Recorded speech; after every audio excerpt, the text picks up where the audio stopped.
அப்புறம் 5 மணி நிலவரப்படியே 77.73% அளவுக்கு வாக்குகள் பதிவாகி உள்ள சூழ்நிலையில் விக்கிரவாண்டி தொகுதியில் 85% அளவுக்கு வாக்குகள் பதிவாகும் என எதிர்பார்க்கப்படுகிறது. தற்போது வாக்குப்பதிவு நிறைவடைந்திருக்கிறது. தமிழகத்தில் விக்கிரவாண்டி தொகுதியில் மட்டுமின்றி 7 மாநிலங்கள் மற்றும் 13 சட்டப்பேரவை தொகுதிகளில் இந்த இடைத்தேர்தல் நடைபெற்று நிறைவடைந்திருக்கிறது. இது இந்தியா கூட்டணிக்கும் தேசிய ஜனநாயக கூட்டணிக்கும், பாரதிய ஜனதா கட்சி தலைமையிலான தேசிய ஜனநாயக கட்சி கூட்டணிக்கும், காங்கிரஸ் தலைமையிலான இந்தியா கூட்டணிக்கும் மற்றும் ஒரு மோதல் இந்த 13 சட்டமன்ற தொகுதிகளின் இடைத்தேர்தலில் நடைபெறுகிறது.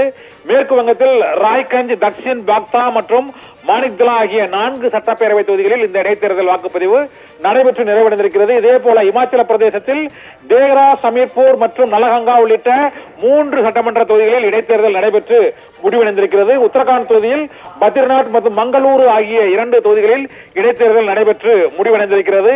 இதே போல மத்திய பிரதேசம், பஞ்சாப், பீகார் மற்றும் தமிழகம் ஆகிய மாநிலங்களில் தலா ஒரு தொகுதி என 13 தொகுதிகளில் இந்தியா கூட்டணி வெல்லப் போகிறதா, காங்கிரஸ் தலைமையிலான இந்தியா கூட்டணி வெல்லப் போகிறதா அல்லது பாரதிய ஜனதா கட்சி தலைமையிலான தேசிய ஜனநாயக கூட்டணி வெல்லப் போகிறதா என்பது மேற்கு வங்க மாநிலம் மற்றும் இமாச்சல பிரதேசம், உத்தரகாண்ட் ஆகிய மாநிலங்களில் மிகுந்த எதிர்பார்ப்பை ஏற்படுத்தி இருக்கிறது. தமிழகத்தை பொறுத்தவரை விக்கிரவாண்டி தொகுதியை பொறுத்தவரை இது மிக முக்கியமான இடைத்தேர்தலாக கருதப்படுகிறது. ஏனென்றால் அதிமுக புறக்கணித்துள்ள சூழ்நிலையில் அதிமுகவினர் பாமகவுக்கு வாக்களிக்க வேண்டாம் என்று எடப்பாடி பழனிசாமி வேண்டுகோள் விடுத்திருந்த சூழ்நிலையில் வாக்கு சதவீதத்தை பார்க்கும் பொழுது இபிஎஸ்ஸின் வேண்டுகோள் இங்கு அதிமுக தொண்டர்களால் நிராகரிக்கப்பட்டிருக்கிறதோ என்ற அளவுக்கு இங்கு வாக்கு பதிவானது தற்போது நடைபெற்றுக் கொண்டிருக்கிறது.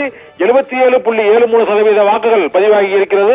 மொத்தமுள்ள 2,37,000 வாக்குகளை பொறுத்தவரை இங்கு ஆண் வாக்காளர்களை பொறுத்தவரை 1,16,922 பேர் 5 மணி நிலவரப்படி வாக்களித்திருக்கிறார்கள். இதைவிட பெண் வாக்காளர்கள் அதிக எண்ணிக்கையில் 1,20,040 வாக்காளர்கள் வாக்களித்திருக்கிறார்கள்.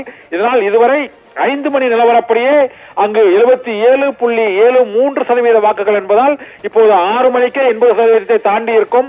ஆனால் 85% தாண்டி விக்கிரவாண்டியில் வாக்குப்பதிவு இருக்கும் என எதிர்பார்க்கப்படுகிறது. இது ஆளும் கட்சிக்கு ஆதரவான அலையா அல்லது வாக்காளர்களுக்கு வாக்குக்கு பணம் கொடுத்து அதிக அளவில் வாக்குகளை பெற வைத்தார்களா என்பது உள்ளிட்ட கணிப்புகள் தேர்தல் வாக்கு எண்ணிக்கை நடைபெறும் 13ஆம் தேதி தெரிய வரும்.